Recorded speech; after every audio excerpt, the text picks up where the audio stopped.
ধরুন আগামী 7 দিনের মধ্যে সবকিছু বদলে গেল। নো ইন্টারনেট, নো ব্যাংকিং, বাজারে কোনো খাবার নেই। People are running, confused and scared. But the real question is, আপনি কি প্রস্তুত?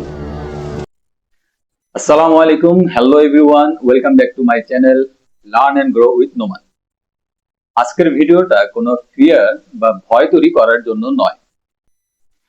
This is about awareness, survival and smart decisions.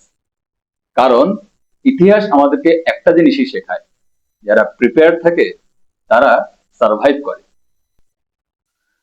What can happen? কি ঘটতে পারে?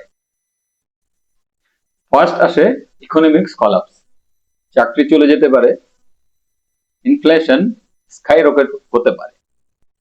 দেন ফুড ক্রাইসিস, বাজারে জিনিসপত্র থাকবে না বা অসহনীয়ভাবে দাম অনেক বেড়ে যেতে পারে।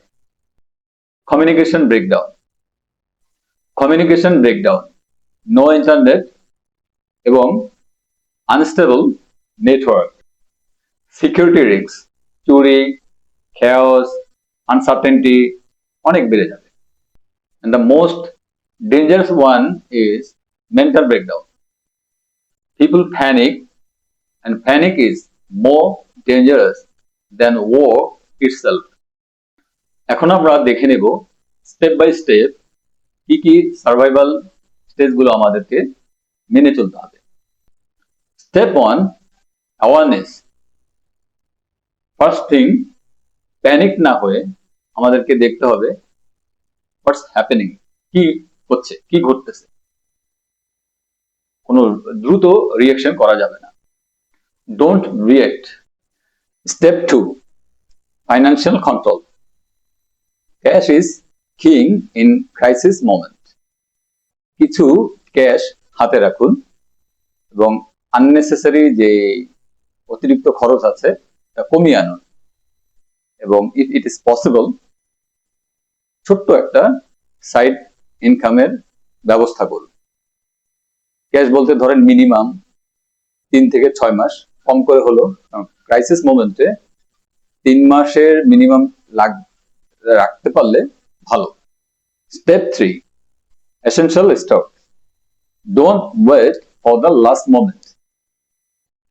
অ্যাটলিস্ট 15 থেকে 20 দিন বা আমি বলবো 1 মাসের জন্য ফুডস স্টক রাখুন। ড্রাই ফুড বিশেষ করে একদম কম করে হলো 20 থেকে 30 দিনের ড্রাই ফুড আমরা স্টক রাখতে পারি।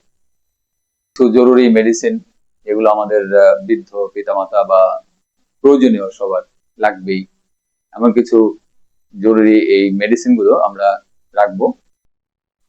অ্যাটলিস্ট 20 থেকে 30 দিনের ফুড স্টক রাখুন। ওয়াটার স্টোরেজ করুন এবং বেসিক মেডিসিনস গুলো হাতে রাখুন মিনিমাম 30 দিনের জন্য, ওই ক্রাইসিস মোমেন্টে কাজে দিবে। Step 4, family plan. Your family must be aligned. একজনকে সব কাজ করতে দিবেন না, সবাই পরিবারের সবাই মিলে কাজগুলো ভাগ করে নেবেন। কার কি দায়িত্ব হবে তা এখন থেকেই ভাগ করে দেন। ইমার্জেন্সি মিটিং পয়েন্ট ঠিক করুন, যার যার দায়িত্ব ভাগ করে দিন। ক্রাইসিস মোমেন্টে কে কি করবে তা এখনই ঠিক করে রাখুন। স্টেপ 5, সঠিক ইনফরমেশন। এই ক্রাইসিস মোমেন্টে অনেক সময় আমরা দেখি ম্যাক্সিমামই ফেক হয়ে থাকে। তো ফেক নিউজের উপরে ট্রাস্ট করবেন না, রিলাই করবেন না। আর আমি বলবো এই সময়ে গভর্নমেন্টের পক্ষ থেকে যে তথ্য দেওয়া হয় তার উপরে নির্ভর করুন। শুধুমাত্র সর্বোচ্চ 1টা থেকে 2টা ট্রাস্টেড নিউজ এর উপর আপনি আস্থা রাখতে পারেন, যেগুলো কিনা সরকারের পক্ষ থেকে জনগণকে আপডেট করা হয়। শুধুমাত্র সেই সব সংবাদ বা নিউজ আপনি আপডেট রাখতে পারেন বা রিলাই করতে পারেন। এমনিতেই ক্রাইসিস মোমেন্টে দেখা যায় প্রতি 1 ঘন্টা পর পর নিউজ আসতে পারে, শুধুমাত্র ওইসব নিউজের ক্ষেত্রেই আস্থা রাখুন। কোনো সোশ্যাল মিডিয়া, হোয়াটসঅ্যাপ বা এফবি বা ফেসবুক, এগুলাতে কোনো ধরনের নিউজের উপরে ট্রাস্ট করে আস্থা রাখা যাবে না। শুধুমাত্র আপনার একটা বা দুইটা নিউজের উপরেই রাখতে হবে, এবং কোনো তথ্য যাচাই না করে কাউকে দেওয়া যাবে না, কারণ এতে আপনার ভুল হতে পারে, আরেকজনের অনেক ক্ষতি হতে পারে। So be careful on this. সঠিক সিদ্ধান্ত এবং সঠিক নিউজের উপরে আমাদেরকে থাকতে হবে। এই সময় অনেক ফেক নিউজ চলে আসতে পারে, যা আমাদেরকে ফলো করা উচিত না। Step 6, safety first. নিরাপত্তাই প্রথম। এমন কিছু করবেন না যেটা আপনার নিরাপত্তায় বিঘ্নিত ঘটে। অ্যাভয়েড আননেসেসারি বাইরে যাওয়া। শুধু শুধু বাইরে যাওয়ার দরকার নেই, ক্রাইসিস মোমেন্টে না যাওয়াই উচিত। এবং যতটা সম্ভব লো প্রোফাইল মেনটেন করবেন। ওই সময় তো বেশি জাঁকজমকপূর্ণ পোশাক পরে বাহিরে যাওয়া উচিত না। এটা মনে রাখবেন, সিম্পল পোশাক পরে থাকবেন, সো দ্যাট আপনি আনআইডেন্টিফাইড থাকেন। সিম্পল পোশাক পরতে হবে, কোনো জাঁকজমকপূর্ণ পোশাক পরা যাবে না ওই সময়। B simple. আর যতটা সম্ভব একদম লো প্রোফাইল ক্যাটাগরিতে আপনাকে চলতে হবে, এবং ভিড় এড়িয়ে চলবেন। ক্রাউডে যাওয়া যাবে না। ক্রাউডেড একটা কিছু দেখলেন, দেখি কি হচ্ছে, নো, করা যাবে না এটা। Step 7, adapt first. প্রথমেই মানিয়ে নিন। খুব দ্রুতই অবস্থান চেঞ্জ হয়, পরিস্থিতি চেঞ্জ হয়, তার সাথে আপনাকে মানিয়ে নিতে হবে, এবং খুব দ্রুত অবস্থা এবং পরিস্থিতি অনুসারে আপনাকে দ্রুত সিদ্ধান্ত নিতে হবে। কি করতে হবে সেটা আপনাকে তৎক্ষণাৎই সিদ্ধান্ত নিতে হবে, খুব ঠান্ডা মাথায়, কুল এবং কাম অবস্থায়। কোনোভাবেই প্যানিক হওয়া যাবে না। Part 3, common mistakes. আমরা কিছু কমন মিস্টেক এই সময় করে থাকি, যেটা করা যাবে না, অ্যাভয়েড করতে হবে। Most people fail don't because of war, but they fail because of wrong decisions. তারা প্যানিক হয়ে যায়, সব টাকা একসাথে ব্যাংকে রাখে, ক্যাশ কোনো টাকা রাখে না, এবং ফেক নিউজে বিশ্বাস করে। ট্রু কোনো ইনফরমেশন তাদের কাছে থাকে না বা রাখারও চেষ্টা করে না, এবং কোনো ব্যাকআপ প্ল্যানও থাকে না।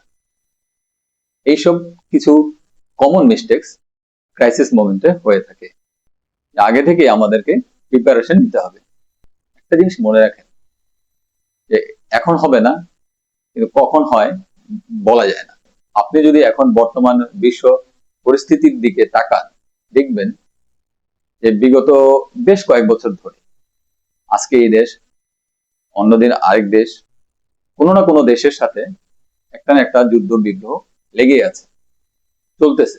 হয়তো এই দেশ ভাবতেছে আজকে আমার হবে না, কিন্তু দেখা যাচ্ছে সেই দেশই আবার আক্রান্ত হচ্ছে। তো প্রস্তুত থাকা আমাদের দরকার। প্রস্তুত থাকলে তার অসুবিধা নেই, শুধু যুদ্ধের জন্য না, আপনাকে যে কোনো ক্রাইসিস মোমেন্টের জন্য এই প্রস্তুতিটা আপনাকে কাজে দিবে। And the biggest mistake, thinking it won't happen to me. সবচেয়ে বড় মিস্টেক হলো যে এটা আমার সাথে ঘটবে না, এটা ভাবা, যেটা কখনই ঠিক না। Part 4, mindset. খুবই ইম্পর্টেন্ট একটা বিষয়, যেটা আপনাকে কুল এন্ড কাম রাখতে হবে। একটা জিনিস মনে রাখবেন, যুদ্ধ শুধু একটা দেশকে টেস্ট করে না, আপনার মাইন্ডসেটকেও টেস্ট করে। যে কাম এন্ড কুল তার মাইন্ডসেটে, সে কিন্তু সার্ভাইভ করে। আর যে প্যানিক হয়, ভয় পায়, বা কি করবে কি করবে না, কিং কর্তব্য বিমূঢ় হয়ে পড়ে, সে কিন্তু সার্ভাইভ করতে পারে না। আর ওই সময় সে সঠিক সিদ্ধান্ত নিতে পারে না, শুধুমাত্র প্যানিক হওয়ার কারণে। সো মাইন্ডসেটটা খুবই ইম্পর্টেন্ট।